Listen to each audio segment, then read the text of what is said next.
اعوذ باللہ من الشیطان الرجیم بسم اللہ الرحمن الرحیم۔ سید اقتدار علی خان۔ عنوان آج کا ہے چوکیداری۔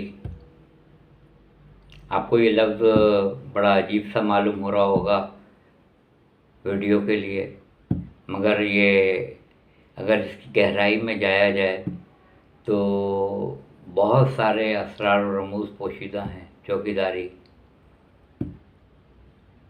ہمارے نظر میں چوکیداری ہم سب سے پہلے تو میں شکریہ ادا کر دوں تمام احباب کا، دوستوں کا، عزیزوں کا کہ وہ وقت نکال کے ویڈیو دیکھتے ہیں، کم تعداد میں ہی صحیح۔ اور میں ہمیشہ اس چیز کا قائل ہوں کہ انسان چلا جائے گا مگر اس کی بولتی ہوئی تصویر رہ جائے گی۔ وہ الگ بات ہے کہ اس نے مثبت گفتگو چھوڑی ہے یا منفی، یہ الگ موضوع ہے۔ انسان کی گفتگو رہ جاتی ہے کہ اس نے کیا کہا اور انسان چلا جاتا ہے۔ بات ہو رہی ہے چوکیداری کے اوپر۔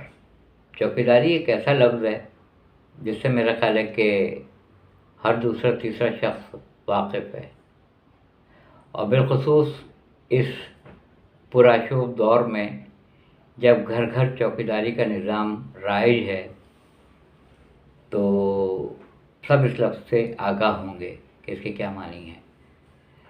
کوئی بینک ہے، وہاں گارڈ کو بٹھایا جاتا ہے، وہ لوڈڈ ہوتا ہے کہ کوئی ایسا شرپسند اندر نہ گھس آئے، کوئی کارروائی نہ کر گزرے، حالانکہ پھر بھی کارروائی ہو جاتی ہے۔ کیمرے لگائے جاتے ہیں کہ کوئی غلط کام ہو رہا ہو تو وہ اس کیمرے کی زد میں آ جائے۔ آپ نے دیکھا ہوگا کہ اکثر جگہ پہ لکھا ہوتا ہے کہ کیمرے کی آنکھ آپ کو دیکھ رہی ہے۔ یہ کوئی نہیں لکھتا ہے کہ اللہ کی آنکھ آپ کو دیکھ رہی ہے، اللہ آپ کو دیکھ رہا ہے، مگر یہ ضرور لکھا ہوا ملے گا کہ کیمرے کی آنکھ آپ کو دیکھ رہی ہے۔ وہ بھی بیکار ہے، کیونکہ جب آپ اس کا اسکرین شاٹ نکالیں گے تو اس آدمی کو جو کارروائی کر کے جا چکا ہے آپ اس کو کہاں سے پکڑیں گے، کدھر سے پکڑیں گے؟ اگر کوئی نظام رائج ہوتا جس کی امپلیمنٹیشن ہو رہی ہوتی تو پھر یہ کیمرہ بھی فائدہ مند ہوتا۔ اس کو تو میں سمجھتا ہوں کہ یہ بھی بیکار چیز ہے، اس سے بھی کوئی کارروائی مکمل ہوتی نہیں ہے۔ اور اگر ہو بھی جائے اور آپ کے پاس تمام گواہ بھی موجود ہوں تو ہمارے ملک میں سزا پہ عمل درآمد نہ ہونے کے برابر ہے، سزا ملتی ہی نہیں ہے۔ وہ ملک اور ہیں، مثلاً ایران ہے، سعودی عرب ہے، متحدہ عرب امارات ہیں، UAE وغیرہ ہیں، جہاں پہ بڑی سخت سزائیں ہیں۔ یورپین کنٹری ہو یا امریکہ ہو، بہت سارے ممالک ابھی بھی ایسے ہیں جو فوری سزا دیتے ہیں۔ مطلب ہے اگر میں یہ کہوں کہ ہمارے یہاں ملزم کو نہیں بلکہ مجرم کو جرم ثابت ہونے پر، جرم ثابت نہ ہو تو ملزم ہے اور جرم ثابت ہو جائے تو وہ مجرم ہے، مجرم کو پالا جاتا ہے۔ ہم مجرمین کو پالتے ہیں، اگر نہ پالتے ہوتے تو ملک اس نہج پہ نہ آتا جو آج نظر آ رہا ہے، کیونکہ ہمارے یہاں سزا دینے کا کوئی قانون ہے ہی نہیں۔ تو بینک سے بات ہو رہی تھی، وہاں بھی آپ نے لوڈڈ گن مین دیکھا ہوگا، وہ بھی بیٹھتے ہیں۔ بڑے بڑے ویسٹرن یونین جہاں سے باہر سے پیسے آتے ہیں یا بھیجے جاتے ہیں وہاں پہ بھی گارڈ ہوتے ہیں۔ بڑے بڑے شاپنگ سینٹرز میں بھی گارڈ بٹھائے جاتے ہیں، محلے میں بھی بٹھائے جاتے ہیں۔ وہ والے محلے جہاں پہ سیکورٹی کا نظام بہت سخت ہے وہاں بھی گارڈ پہ مامور لوگ ہوتے ہیں، گارڈ بٹھائے جاتے ہیں، اس دروازے کے اوپر بھی کوئی شرپسند اندر نہ آ سکے۔ اس کے باوجود کارروائی ہو جاتی ہے، اور جس کو ہم عام زبان میں کہتے ہیں ہاتھ کی صفائی۔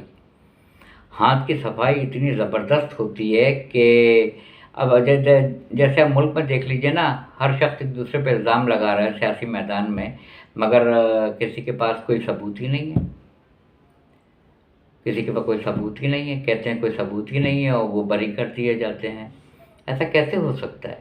ایسا کیسے ہو سکتا ہے کہ بغیر کوئی جرم کیے ہوئے، بغیر کوئی نشانی چھوڑے ہوئے ہم کہہ دیں کہ کوئی ثبوت ہی نہیں ہے ہمارے پاس.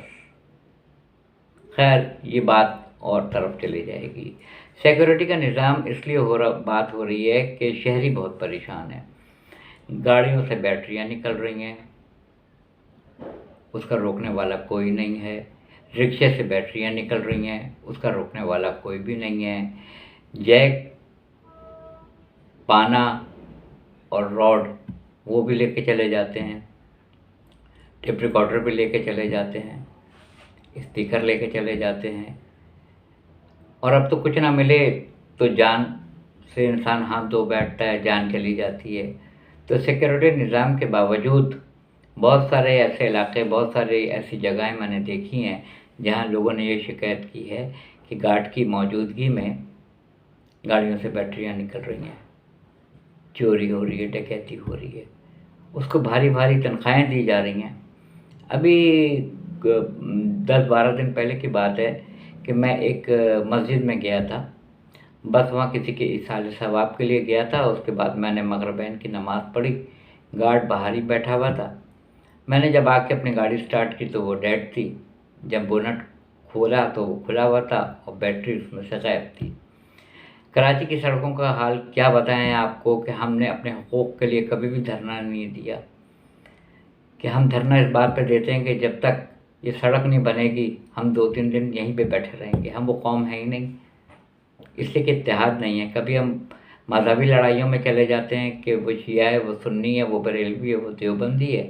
کبھی ہم لسانی اس پہ چلے جاتے ہیں کہ وہ مہاجر ہے، وہ پنجابی ہے، وہ پٹھان ہے، وہ سندھی ہے، وہ فلانا ہے. کبھی ہم صوبائیت کے اوپر چلے جاتے ہیں، کبھی ہم مذہبی اس پہ چلے جاتے ہیں. تو مرکز نہیں ہے، اتحاد نہیں ہے. اس لیے ہم ایسی چیز کرتے ہی نہیں ہیں کہ سڑک پہ بیٹھ جائیں کہ جب تک یہ سڑک نہیں بنے گی 2-3 دن میں، اس وقت تک ہم یہاں سے اٹھیں گے نہیں. ہم وہ قوم ہی نہیں ہیں. اور سورہ رات 13واں سورہ قرآن مجید کا، اس میں بھی اللہ تعالیٰ کا یہی ارشاد گرامی ہے. ہم اس قوم کی حالت اس وقت تک نہیں بدلتے جو اپنی حالت کو بدلنے کی خود کوشش نہیں کرتی. جو قوم ہم اس کی حالت نہیں بدلتے. ایک جگہ میں نے پڑھا تھا کہ ایک چوکیدار نے اپنے مالک سے کہا کہ صاحب کل رات کو میں نے بہترین خواب آپ کے لیے دیکھا ہے. بہترین میں نے دیکھا ہے آپ کا پہلا انعام نکلا ہے بانڈ کا اور آپ کروڑ پتی بن گئے ہیں. وہ مالک جو تھا گھر کا وہ بہت خوش ہوا، بہت خوش ہوا. اس نے کہا اچھا یہ دیکھا ہے تم نے، اچھا یہ تنخواہ رکھو، یہ پیسہ رکھو. صاحب ابھی تو مہینہ بھی ختم نہیں ہوا. نہیں یہ تم رکھو اور کل سے نہیں آنا. تو اس نے کہا یہ کیا بات ہے، آپ خوش بھی ہو رہے ہیں، مجھے تنخواہ بھی پہلے سے دے رہے ہیں اور کہہ رہے ہیں کل سے نہیں آنا. تو وہ مالک یہ بولتا ہے میں نے تم کو جاگنے کے لیے رکھا تھا، سونے کے لیے نہیں رکھا تھا. ہم جب کسی کو صدر منتخب کرتے ہیں، جب ہم کسی کو وزیر اعظم منتخب کرتے ہیں، جب ہم کسی کو اپنے وزیر منتخب کرتے ہیں، کونسلر منتخب کرتے ہیں، اپنے علاقے کا کونسلر چنتے ہیں یا اپنے ملک کا صدر یا وزیر اعظم چنتے ہیں یا وزیر اعلیٰ چنتے ہیں، گورنر چنتے ہیں، جو بھی چنتے ہیں، اگر دیکھا جائے تو یہ چوکیدار ہیں. کس کے؟ شہریوں کے، ہمارے، آپ کے. یہ چوکیدار ہیں. ان کو کیوں ہم منتخب کر کے لے کے آتے ہیں؟ اس لیے کہ یہ چوکیداری کا نظام اتنا اچھا رکھیں، بہترین رکھیں کہ کسی کی عزت پامال نہ ہو، کسی کے گھر سے ڈکیتی کر کے سامان بچیوں کے جہیز چرائے نہ جا رہے ہوں، کسی کو ٹارگٹ کلنگ میں مارا نہ جا رہا ہو، کسی کو اسٹریٹ کرائم کرنے کی اجازت نہ ملے، کسی کو کسی کا گریبان پکڑ کے 2 تھپڑ مارنے کی اجازت نہ ملے، کسی کو کسی کی گاڑی سے ٹکرانے کا موقع نہ ملے. لوگوں کے مال محفوظ رہیں، جان، عزت، آبرو محفوظ رہے. یہ ہمارے چوکیدار ہیں جن کو ہم نے اپنے سر کا تاج بنایا ہوا ہے. یہ وزیر اعظم ہو، کوئی بھی ہو، یہ صدر کوئی بھی ہو، یہ وزیر اعلیٰ، وزیر گورنر، یہ کوئی بھی ہو، کسے باشد، یہ چوکیدار ہیں قوم کے. یہ قوم کے چوکیدار ہیں. ان کو ہم منتخب کر کے اس لیے لاتے ہیں کونسلر کو کہ ہمارے علاقے کی رکھوالی کریں، ہمارے شہروں کی حفاظت کریں، ہمیں پانی دیں، ہمیں بجلی دیں، ہمیں گیس جیسی فیسلٹیز دیں. ابھی میں پڑھ رہا تھا یوٹیوب کے اوپر، دیکھ رہا تھا ترکمنستان جو ہے، بہت سارے ایسے ملک ہیں جو گیس، بجلی اور پانی اپنے شہریوں کو مفت فراہم کرتے ہیں. مفت، اس کی کوئی قیمت نہیں لیتے ہیں، اپنے شہریوں سے مفت دیتے ہیں.